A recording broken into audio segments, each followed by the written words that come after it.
Welcome to the Beavertown 2010 Bicentennial Historic Show, held in the Beavertown Fire Hall on August the 20th through the 22nd, 2010.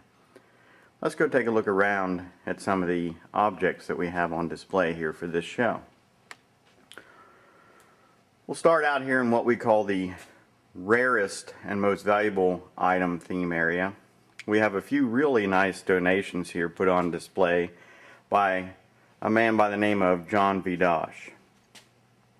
This is Elias Spake's birth certificate.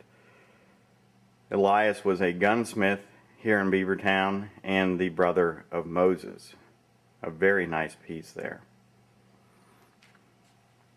In this case, we can see we have a few smaller items. The two items in the center that look like bills are actually personal scrip.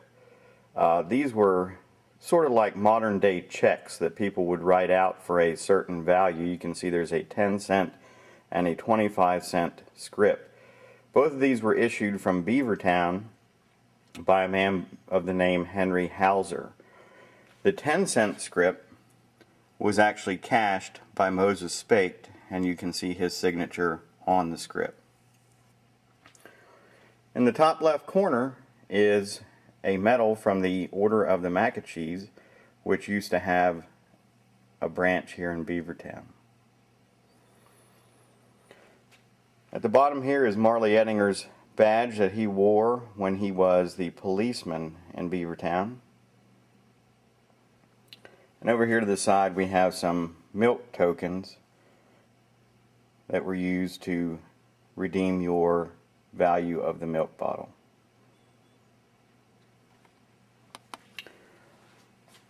We also have some old atlases of Snyder and Union County.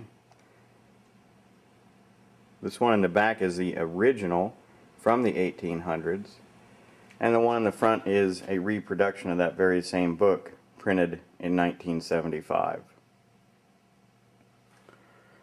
Moving on down the table, the next exhibit is a Pennsylvania long rifle that was built right here in Beavertown by Elias Spake. And if you remember, we just saw Elias Spake's birth certificate.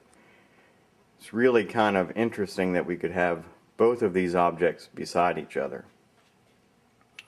If you take a look at the handwork on this gun, it's really quite impressive. There's a lot of hand-hammered silver inlays along the forearm and brass inlays on the stock, including a fully functional matchbox. Very nice work.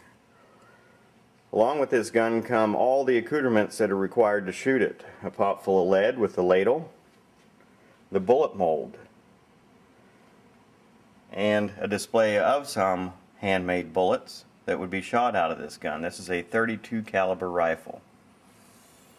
Some of the percussion caps that would be used to fire the weapon,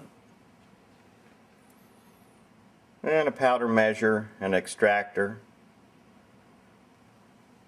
and a handmade powder horn actually made from a bull's horn that was used with this gun.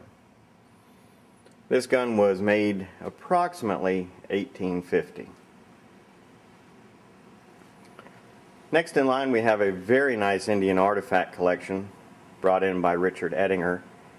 Many nice examples of spearheads, knives, scrapers, and some true arrowheads in here.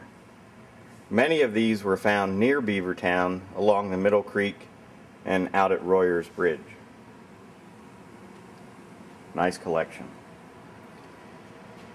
The next display segment here is all about the Kerns and their various industries that they had here in Beavertown. One of the largest being their motor car industry. Many documents here describing the different automobiles that they manufactured. Some photos, and you may be familiar with this one, of Max and Lulu. A display showing some of the trucks that they made, including fire trucks. They made quite a few fire trucks. And an actual window out of the Kearns Motor Car Company. This building was torn down, so it no longer exists, and this is one of the few remaining pieces. that we have. Next, you'll see on display what's called a Victory cultivator. This cultivator was made by the Kerns during World War II and became quite popular. In fact, Sears and Roebuck wanted to sell these in quantity. Unfortunately, due to the fact that it was wartime, materials were very short. He couldn't get the metal, and therefore he could not go into business with Sears to sell these. Also very interesting, here we have the actual tool that was used by Clark Hassinger to make the handles. The wood would be put in a lathe, and this tool would be brought up against the wood in order to shape it for the handles on this cultivator. That tool was donated by Dave Hassinger for the show. Very neat that we have that. Next in line we have some historic clippings and scrapbooks of things that occurred in Beavertown over the years, newspaper clippings. Very nice collection here, brought in by June Hartman. On down the line we come to Charles T. Saylor and Sons shirt factory display. A big thanks to George and Mitzi and Catherine for putting this display together. Very nice. Talks about how the industry began, some very nice photos here, and even some memorabilia from the factory itself. The Saylor Shirt Factory was a big industry here in Beavertown and employed a number of Beavertown citizens. Next in the industry section, we come to the Beavertown Weaving Mill. This was originally started as a silk mill, actually weaving silk. That didn't last for a real long time, but it always remained a weaving mill, even though they went to other kinds of textiles. The name kind of stuck, and it was always known as the silk mill.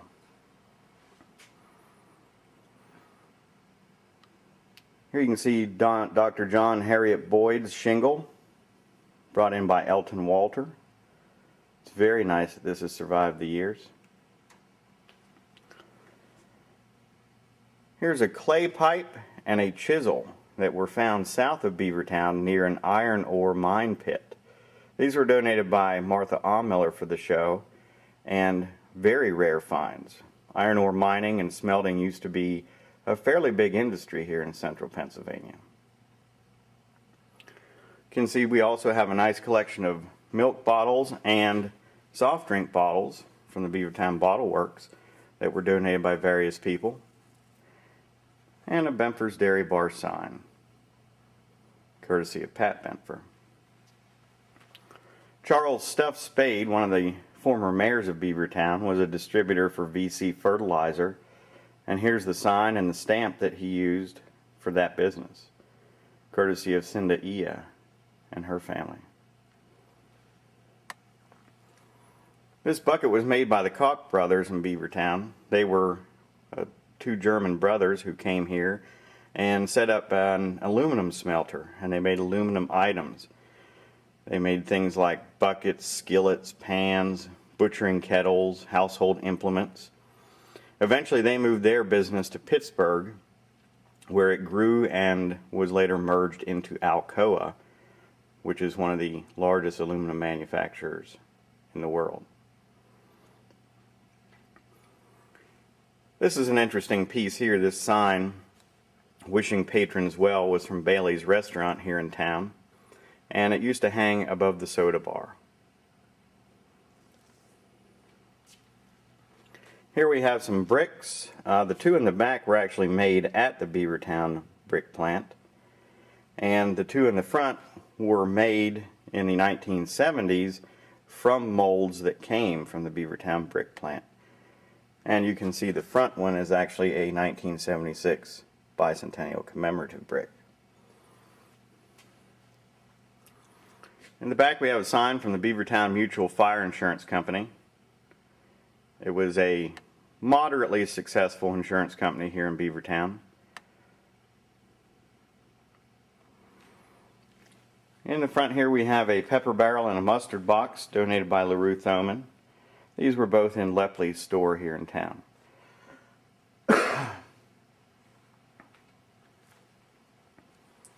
Millsworth potato chips had their beginnings in Beavertown and eventually moved their business to Middleburg because of some waste disposal problems that they encountered here in town. But as you can see, these are some examples of very early packaging for these potato chips. Very rare item here with the paper label on the can, perhaps the only one that exists anymore anywhere. Some other items as we move on down. Picture of the Beavertown Citizens Band, the Boy Scout of America Charter for the Boy Scout troop that began here in Beavertown.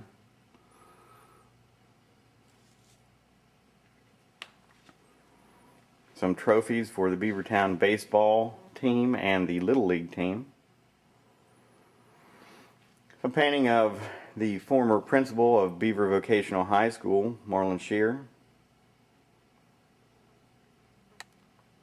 And then we come to some real gems, some paintings by Charles Wetzel.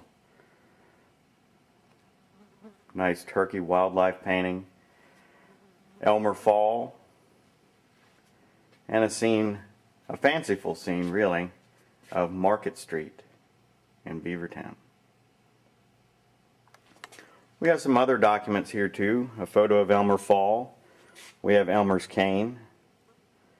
And you can read more about Elmer on beavertownnews.com. A print of the Kaufman Meat Market and their Market on Wheels. Those prints are being sold by the Home and School Club. And Beavertown's Certificate of Recognition from the nation's Bicentennial in 1976. And Clarence Roundy Walker's certificate for having served in the Pennsylvania Game Commission and retiring.